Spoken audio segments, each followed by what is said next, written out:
பெரிய கல்லை புரட்டி வச்சிருக்கீங்களா ஐயா, இந்த கல்லை நீங்களே புரட்டுங்கள் என்று சொல்லி ஒரே வார்த்தை தான், லாசருவே நீ வெளியே வா, லாசருவே லாசருவே வெளியே வா.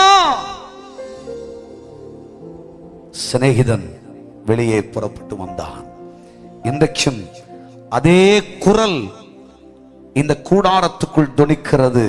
கட்டுகளிலும் காவல்களிலும் வேதனைகளிலும் துயரத்திலும் கஷ்டத்திலும் உழன்று போய் நொந்து போய் உற்று பெற்றது, இனிமேல் எழுந்திருக்க மாட்டேன் என்று என் வாழ்க்கை முடிந்தது என்று சொல்லுகிற கர்த்தருடைய பிள்ளையே, கர்த்தருடைய ஆவியானவர் நமக்கு சொல்லுகிறார், இன்று உன்னை உயிர்ப்பிக்கிறேன், என் வார்த்தை உனக்குள் புறப்பட்டு வருகிறது.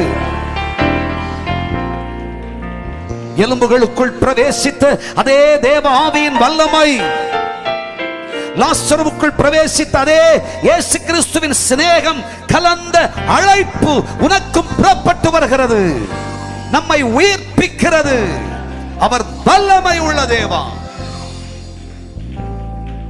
அவருடைய வல்லமை குறைந்து போகவில்லை. ஆமென். எத்தனை பேர் விசுவாசிக்கிறீர்கள்? ஆபிரகாமுக்கு இதை செய்தவர் நமக்கும் செய்யாதிருப்பாரோ? ஆமென்.